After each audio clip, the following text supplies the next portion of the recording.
ಮೈಸೂರು ವಿಶ್ವವಿದ್ಯಾನಿಲಯ ಇಡೀ ದೇಶದಲ್ಲಿ ಮೊತ್ತ ಮೊದಲ ಬಾರಿಗೆ ವಿಶ್ವವಿದ್ಯಾನಿಲಯವೊಂದನ್ನು ಈ ದೇಶದಲ್ಲಿ ಅನಾವರಣ ಮಾಡಿದ ಒಂದು ಸಂಸ್ಥಾನ ಇದ್ರೆ ಅದು ಮೈಸೂರು ಸಂಸ್ಥಾನ ಅನ್ನುವುದನ್ನು ನೆನಪಾಡ್ತೀನಿ. ಇವತ್ತು ಬೇಟಿ ಬಚಾವೋ ಬೇಟಿ ಬಚಾವೋ ಅನ್ನುವಂತ ಚಿಂತನೆಗಳೇನಿದೆಯೋ ಇಡೀ ದೇಶದಲ್ಲಿ ಮೊತ್ತ ಮೊದಲ ಬಾರಿಗೆ ಹೆಣ್ಮಕ್ಳಿಗೆ ಶಿಕ್ಷಣ ಕೊಡಬೇಕು ಅಂತ ತೀರ್ಮಾನ ಮಾಡಿದ್ದು ಅದು ಮೈಸೂರು ಸಂಸ್ಥಾನ ಅನ್ನುವುದನ್ನು ನೆನಪಾಡ್ತೇನೆ.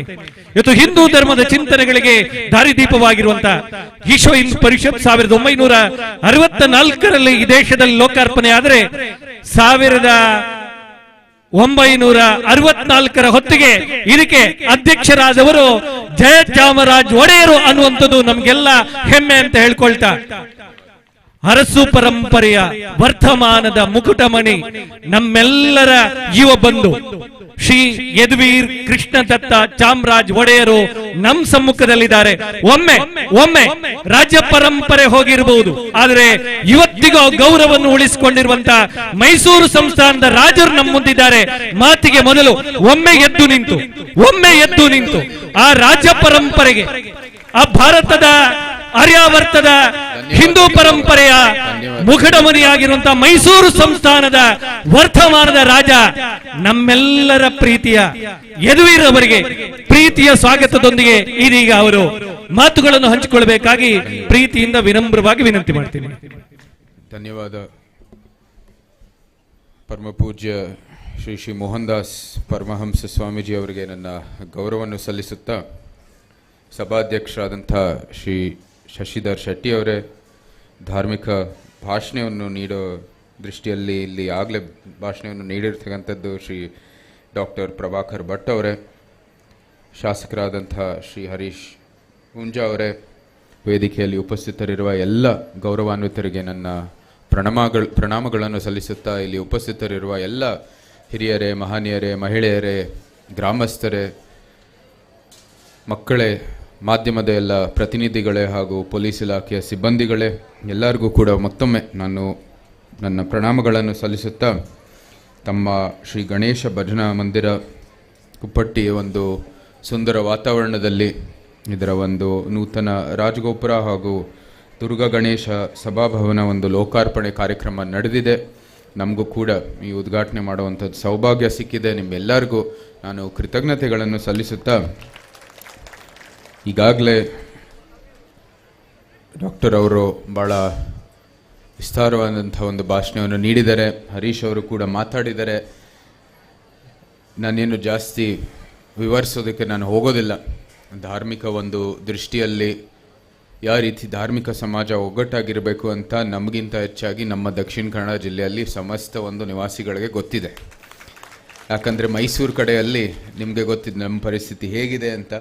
ಪದೇ ಪದೇ ನಮ್ಮ ಕಾರ್ಯಕರ್ತರು ಯಾರೋ ಒಬ್ಬರದ್ದು ತವರು ಕ್ಷೇತ್ರ ಇದೆ ಅಂತ ಹೇಳ್ತಾ ಇರ್ತಾರೆ. ಬರೀ ಚುನಾವಣೆ ಸಮಯದಲ್ಲಿ ಅದು ತವರು ಕ್ಷೇತ್ರ ಅಂತ ಬರುತ್ತೆ. ಆದರೂ ಸಹ ಈ ಒಂದು ಏನು ಮಾದರಿ ಇದೆ ದಕ್ಷಿಣ ಕನ್ನಡದಲ್ಲಿ, ನಮ್ಮ ಕೊಡಗು ಅಲ್ಲೇ ಕಾಣುತ್ತೆ. ಈಗ ಒಂದು ವರ್ಷ ಪ್ರಯತ್ನ ಮಾಡ್ತಾ ಇದ್ದೀವಿ ಅಂತ ಹೇಳಿದ್ದೀನಿ. ನಾನು ಭಾಳ ದೂರ ಅಲ್ಲ, ನಮ್ಮ ಕ್ಷೇತ್ರ ಇಲ್ಲೇ ಪೆರಾಜೆವರೆಗೆ ಬರುತ್ತೆ, 63 ಕಿಲೋಮೀಟರ್ ದೂರದಲ್ಲಿದೆ. ನಾನು ಅಲ್ಲಿ ಇರ್ತಾ ಇರ್ತೀನಿ ಪದೇ. ಸೊ ನಾನೇನು ಜಾಸ್ತಿ ದೂರ ಇಲ್ಲ. ನಮ್ಮ ಕೊಡಗುನು ಕೂಡ ಇಲ್ಲಿವರೆಗೆ ಬರುತ್ತೆ. ಮತ್ತು ಪೆರಾಜೆ, ಸಂಪಾಜೆ, ಚೆಂಬು ಇತ್ಯಾದಿ ಎಲ್ಲ ಬಹುಶಃ ಅದರ ಸಂಪ್ರದಾಯ ದಕ್ಷಿಣ ಕನ್ನಡ ಅಂತೆ ಇರೋದು. ಸೊ ಅದಕ್ಕಾಗಿ ಒಂದು ವೇಳೆ ಒಂದು ಭಾಗ ನಮಗೆ ದಕ್ಷಿಣ ಕನ್ನಡನೂ ಕೂಡ ಪ್ರತಿನಿಧಿಸುವಂಥದ್ದು ಸೌಭಾಗ್ಯ ಇದೆ. ನಿಜಕ್ಕೂ ಕೂಡ ಒಂದು ಹೆಮ್ಮೆಯ ವಿಚಾರ. ಜೊತೆಗೆ ಹೌದು, ಅಧಿಕೃತವಾಗಿ ಇದು ಒಂದು ಸಂಸದೀಯ ಕ್ಷೇತ್ರ. ಆದರೂ ಸಹ ನಾವು ಕೇಂದ್ರಕ್ಕೆ ಹೋಗುವಾಗ ಇಡೀ ಕರ್ನಾಟಕವನ್ನು ಸಮಸ್ತ ಒಂದು ಏನು ಸಂಸದರಿದ್ದಾರೆ ಅದರ ಒಂದು ಕಾಳಜಿ ಇಟ್ಕೊಂಡು ನಾವು ನಮ್ಮ ಅಧಿವೇಶನ ಇರ್ಬೋದು, ನಮ್ಮ ಏನೇನು ಭಾಷಣ ಇರ್ಬೋದು ಅದನ್ನ ನಾವು ಮಾಡ್ತೀವಿ ಅಲ್ಲಿ ಅಧಿವೇಶನದಲ್ಲಿ, ಸಂಸತ್ತಿನಲ್ಲಿ. ಸೊ ಅದೇ ಒಂದು ತತ್ವದೊಂದಿಗೆ ನಾವು ಕೂಡ ಮುಂದುವರಿತಾ ಇದ್ವಿ. ಅದೇ ದೃಷ್ಟಿಯಲ್ಲಿ ಇವತ್ತು ಬೆಳ್ತಂಗಡಿಯ ಇವತ್ತು ತಮ್ಮ ಗ್ರಾಮಕ್ಕೆ ಭೇಟಿ ನೀಡಿ ಇಲ್ಲಿ ಇಂಥ ಒಂದು ಅತ್ಯದ್ಭುತವಾದಂತಹ ಕಾರ್ಯಕ್ರಮದಲ್ಲಿ ಭಾಗವಹಿಸುವಂಥದ್ದು ಸೌಭಾಗ್ಯ ಸಿಕ್ಕಿದೆ. ನಿಜಕ್ಕೂ ನಮಗೆ ಯಾವುದೇ ರೀತಿಯ ಒಂದು ಪದಗಳಿಲ್ಲ ನಾನು ವಿವರಿಸೋದಕ್ಕೆ ಎಂಥ ಒಂದು ಅನುಭವ ಆಗಿದೆ. ಇವತ್ತು ಸ್ವಾಗತದಿಂದ ಹಿಡಿದು ಇವತ್ತು ಲೋಕಾರ್ಪಣೆ ಮಾಡಿದ ನಂತರ ಇವತ್ತು ವೇದಿಕೆ ಕಾರ್ಯಕ್ರಮದಲ್ಲೂ ಸಹ ಇಂಥ ಒಂದು ಉತ್ಸಾಹ, ನಿಜಕ್ಕೂ ನಮಗೆ ಅದು ಒಂದು ಉತ್ತೇಜನ. ಯಾಕಂದರೆ ಇದು ನೋಡಿ, ಕೊನೆಯದಾಗಿ ಇದು ಕಾರ್ಯಕ್ರಮ ಸಂಘಟಿಸಲಾಯಿತು. ಯಾಕಂದರೆ ಇಲ್ಲಿ ಮಂಗಳೂರಲ್ಲಿ ಕಾರ್ಯಕ್ರಮ ಇತ್ತು, ನಂತರ ಇಲ್ಲಿ ಬಂದು ಪುನಃ ಮೈಸೂರಿಗೆ ಹೋಗಿ ಬೆಳಗ್ಗೆ ಫ್ಲೈಟ್ ಹಿಡಿಬೇಕು.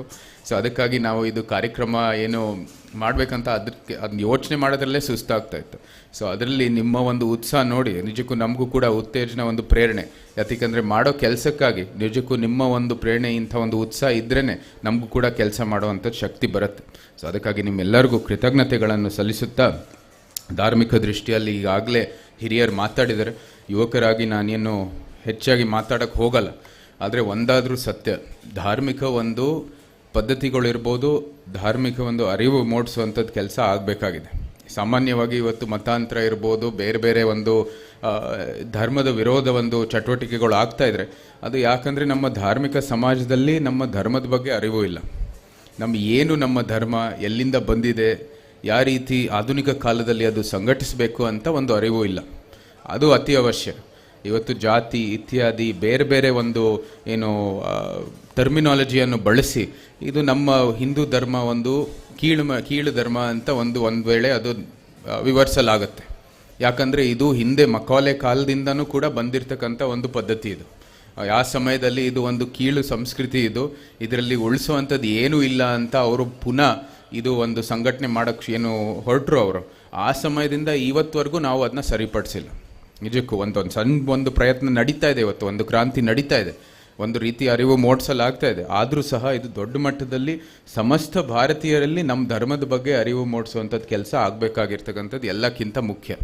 ಅದಿದ್ದರೆ ನಾವು ಯಾವುದೇ ಒಂದು ಬೇರೆ ಧರ್ಮದವರು ಬಂದರೂ ನಮಗೆ ವಾದ ಮಾಡುವಂಥದ್ದು ಶಕ್ತಿ ಇರುತ್ತೆ.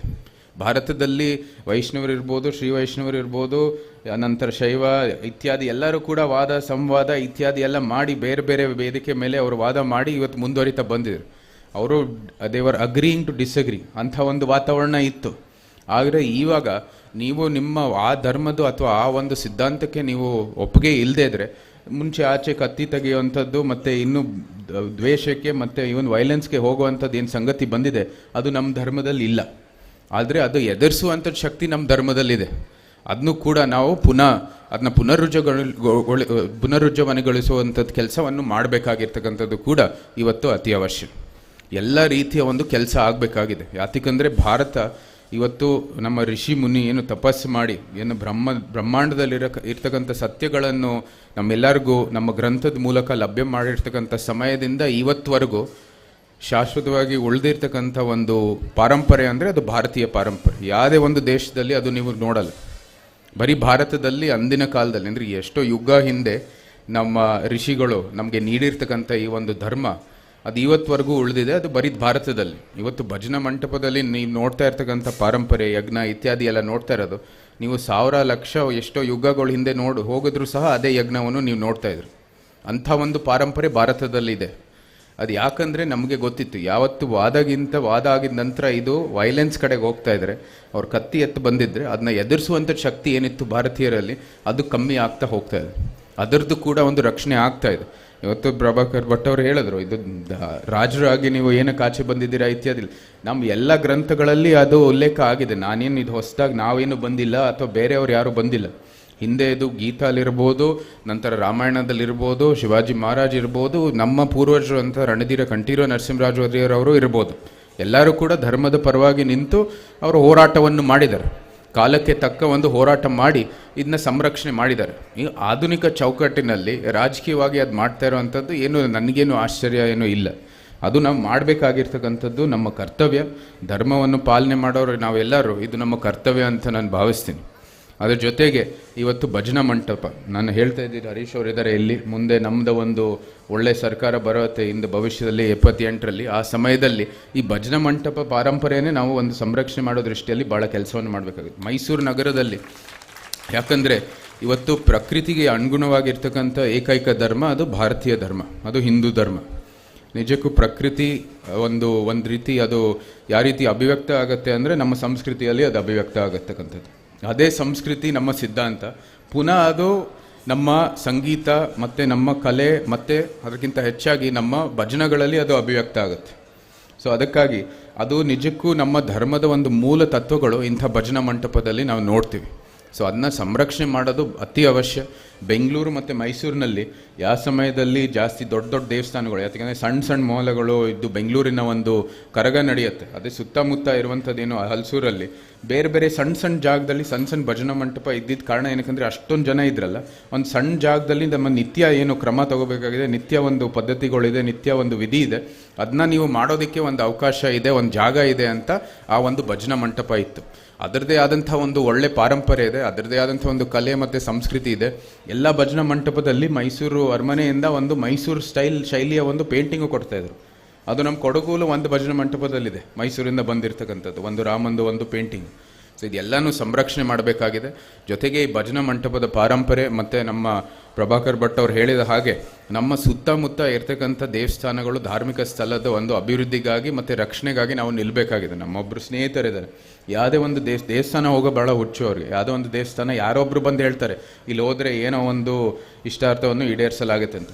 ಅವ್ರು ಬಿಟ್ಟು ಕೆಲಸ ಎಲ್ಲ ಬಿಟ್ಟು 6 ಅವರು 10 ಅವರ್ ಎಲ್ಲ ಡ್ರೈವಿಂಗ್ ಮಾಡಿ ಹೋಗ್ತಾರೆ. ಆದರೆ ಅವ್ರ ಮನೆ ಸುತ್ತಮುತ್ತ ಇರ್ತಕ್ಕಂಥ ದೇವಸ್ಥಾನದ ಬಗ್ಗೆ ಒಂದು ಅರಿವು ಇಲ್ಲ, ಅಂಥ ಒಂದು ವ್ಯವಸ್ಥೆ ಇದೆ. ಅದೇ ನಮ್ಮ ಸುತ್ತಮುತ್ತ ಇರುವಂಥ ದೇವಸ್ಥಾನಗಳು ನೀವು ರಕ್ಷಣೆ ಮಾಡೋದ್ರಲ್ಲೇ ಭಾಳ ದೊಡ್ಡ ಒಂದು ಕೊಡುಗೆ ಆಗುತ್ತೆ. ಅದಕ್ಕಾಗಿಯೂ ಕೂಡ ಇವತ್ತು ಒಂದು ಒಳ್ಳೆ ಕೆಲಸ ಆಗಿದೆ. ನಮಗೆ ಭಾಳ ಹೆಮ್ಮೆಯಿಂದ ಇವತ್ತು ಹೇಳ್ಬೋದು, ನೀವೆಲ್ಲರೂ ನಿಂತು ತಮ್ಮದೇ ಆದಂಥ ಕ್ಷೇತ್ರದ ಒಂದು ಈ ಗಣೇಶ ಭಜನಾ ಮಂಟಪಕ್ಕೆ ನೀವು ರಕ್ಷಣೆ ಮಾಡಿರ್ತಕ್ಕಂಥದ್ದು ನಿಜಕ್ಕೂ ಶ್ಲಾಘನೀಯ. ಈಗ ಎಲ್ಲರೂ ಕೇಳ್ತಾ ಇದ್ದೀವಿ, ಇಷ್ಟೊಂದು ಎಲ್ಲ ಮಹನೀಯರು ಬಂದು ಇದಕ್ಕೆ ಕೊಡುಗೆಯನ್ನು ಕೊಟ್ಟಿದ್ದೀರಾ, ಇದಕ್ಕೆ ಒಂದು ಪ್ರೇರಣೆಯನ್ನು ಕೊಟ್ಟಿದ್ದೀರಾ. ಅದಕ್ಕಾಗಿ ನಾನು ನಿಜಕ್ಕೂ ಭಾಳ ಶ್ಲಾಘನೀಯ ಅಂತ ಹೇಳಬೇಕಾಗಿದೆ. ನಿಮ್ಮೆಲ್ಲರಿಗೂ ನಾನು ಹೃತ್ಪೂರ್ವಕವಾದಂಥ ಅಭಿನಂದನೆಗಳನ್ನು ಸಲ್ಲಿಸಲಿಕ್ಕೆ ಇಷ್ಟಪಡ್ತೀನಿ. ಇಂಥ ಒಳ್ಳೆ ಕಾರ್ಯಕ್ರಮ, ಇಂಥ ಒಳ್ಳೆ ಒಂದು ಕೆಲಸ ಆಗಿರೋದು ನಿಜಕ್ಕೂ ನಮ್ಮೆಲ್ಲರಿಗೂ ಕೂಡ ಪ್ರೇರಣೆ. ನಾವೆಲ್ಲರೂ ಇದ್ದೀವಿ ಧರ್ಮದ ಒಂದು ರಕ್ಷಣೆ ನಿಟ್ಟಿನಲ್ಲಿ. ಭಾಳ ದೊಡ್ಡ ಕ್ರಾಂತಿ ಆಗ್ತಾ ಇದೆ. ಈಗ ನಮ್ಮ ಏನು 8 ಪುಣ್ಯ ಸ್ಥಳಗಳಿದ್ದಾವೆ, ನಮ್ಮ ಸ್ಕಂದ ಪುರಾಣದಲ್ಲಿ ಉಲ್ಲೇಖ ಆಗಿದ್ದಾವೆ. ಹರಿದ್ವಾರ, ಕಾಶಿ, ನಂತರ ನಮ್ಮ ಅಯೋಧ್ಯನೂ ಕೂಡ ಅದು ಪ್ರಥಮ ಸ್ಥಳ. ಅದರ ಒಂದು ರಕ್ಷಣೆ ಆಗಿದೆ. ಇನ್ನೂ ದೊಡ್ಡ ಮಟ್ಟದಲ್ಲಿ ಇದಕ್ಕೆ ರಕ್ಷಣೆ ಆಗಬೇಕಾಗಿದೆ. ಅಯೋಧ್ಯದಲ್ಲಿ ರಾಮ ಬಂದಿದ್ದಾನೆ, ಆದರೆ ನಮ್ಮ ಮನೆಯಲ್ಲೂ ಕೂಡ ಒಂದು ರಾಮ ಬರಬೇಕಾಗಿರ್ತಕ್ಕಂಥದ್ದು ಇನ್ನೂ ಹೆಚ್ಚಿನ ಅತಿ ಅವಶ್ಯವಾದಂಥ ಒಂದು ಸಂಗತಿ ಅಂತ ಈ ಒಂದು ವೇದಿಕೆಯಲ್ಲಿ ಹೇಳಲಿಕ್ಕೆ ಇಷ್ಟಪಡ್ತೀನಿ. ರಾಮ ಮಂದಿರ ಇವತ್ತು ವೇದಿಕೆಯಲ್ಲಿ ಇರ್ತಕ್ಕಂಥದ್ದು ಎಲ್ಲರೂ ಕೂಡ ಕೊಡುಗೆಯನ್ನು ಇದೆ. ನಮ್ಮೆಲ್ಲರ ಒಂದು ಪ್ರೇರಣೆಯೊಂದಿಗೆ ಅವತ್ತು ಆ ಒಂದು ಸ್ಥಳ ಇವತ್ತು ರಕ್ಷಣೆ ಆಗಿದೆ. ನಮ್ಮ ಚಾಮುಂಡೇಶ್ವರಿ ಇರ್ಬೋದು, ಅನೇಕ ಸ್ಥಳಗಳಿರ್ಬೋದು, ಎಲ್ಲನೂ ಕೂಡ ರಕ್ಷಣೆಗಾಗಿ ನಾವು ನಿಲ್ಲಬೇಕಾಗಿದೆ. ಎಲ್ಲರೂ ನಮ್ಮ ಸ್ಥಳೀಯ ಧಾರ್ಮಿಕ ಒಂದು ಏನು ಕ್ಷೇತ್ರಗಳಿದ್ದಾವೆ, ದೇವಸ್ಥಾನಗಳಿದ್ದಾವೆ, ಭಜನಾ ಮಂಟಪಗಳಿದ್ದಾವೆ, ಅದರ ರಕ್ಷಣೆಗಾಗಿಯೂ ಕೂಡ ನಾವು ನಿಲ್ಲಬೇಕಾಗಿರ್ತಕ್ಕಂಥದ್ದು ಅತಿ ಅವಶ್ಯ. ಈ ನಿಟ್ಟಿನಲ್ಲಿ ಒಂದು ಒಳ್ಳೆ ಹೋರಾಟ ಆಗಲಿ. ನಾವು ಕೂಡ ಇದ್ದೀವಿ. ಜೊತೆಗೆ ನಮ್ಮ ದಕ್ಷಿಣ ಕನ್ನಡ ಇವತ್ತು ಒಂದು ಒಳ್ಳೆ ಪ್ರವಾಸ ಆಗಿದೆ. ಮಂಗಳೂರು ಮತ್ತು ಬೆಳ್ತಂಗಡಿ 2 ಕಡೆಯೂ ಕೂಡ ನಮಗೆ 2 ಕಾರ್ಯಕ್ರಮದಲ್ಲಿ ಭಾಗವಹಿಸುವಂಥದ್ದು ಅವಕಾಶ ಸಿಕ್ಕಿದೆ.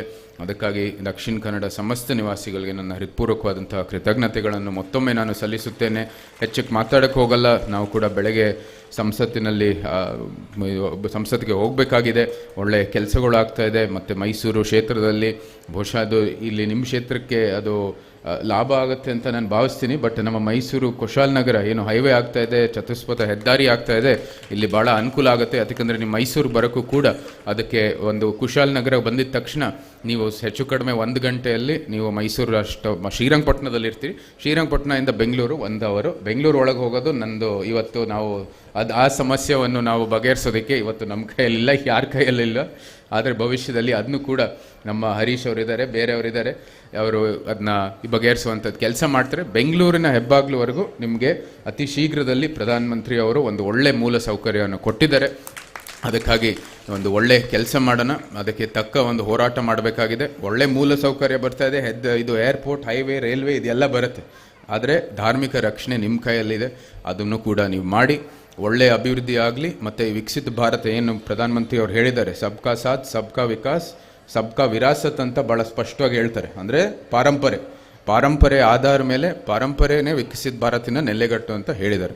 ಅದಕ್ಕೆ ಪಾರಂಪರೆ ರಕ್ಷಣೆ ಆದ್ರೇ ವಿಕಸಿತ ಭಾರತ ಸಾಧ್ಯ. ವಿಕಸಿತ ಗ್ರಾಮ ಬೇಕಾಗಿದೆ, ವಿಕಸಿತ ರಾಜ್ಯಗಳು ಬೇಕಾಗಿದೆ, ವಿಕಸಿತ ರಾಷ್ಟ್ರ ಆಗುತ್ತೆ. ಸೊ ಅದಕ್ಕಾಗಿ ಆ ನೆಲೆಗಟ್ಟು ನಮ್ಮ ಧರ್ಮದ ರಕ್ಷಣೆಯೊಂದಿಗೆ ಈ ವಿಕಸಿತ ಭಾರತ ಆಗೇ ಆಗುತ್ತೆ.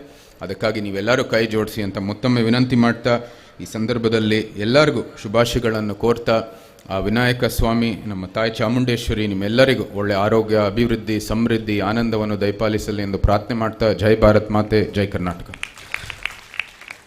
ಶ್ರೀಮತಿ ಶಶಿಕಲಾ ಜಯರಾಮ್ ಬಂಗೇರ ದಂಪತಿಗಳು ದಯವಿಟ್ಟು ವೇದಿಕೆ ಬರಬೇಕಾಗಿ ವಿನಂತಿ ಮಾಡ್ತಾ ಇದ್ದೀನಿ. ಆದರಣೀಯ ಶ್ರೀಮತಿ ಶಶಿಕಲಾ ಜಯರಾಮ್ ಬಂಗೇರ ದಂಪತಿಗಳು ದಯವಿಟ್ಟು ತಾವು ವೇದಿಕೆ ಬರಬೇಕಾಗಿ ವಿನಂತಿ ಮಾಡ್ತಾ ಇದ್ದೀನಿ. ರೋಹಿತ್ ಪ್ರವೀಣನ ದಯವಿಟ್ಟು ಶಶಿಕಲಾ ಜಯರಾಮ್ ಬಂಗೇರ ದಂಪತಿಗಳನ್ನು ವೇದಿಕೆಗೆ ಕರೆತರಬೇಕಾಗಿ ವಿನಂತಿ ಮಾಡ್ತಾ ಇದ್ದೀನಿ.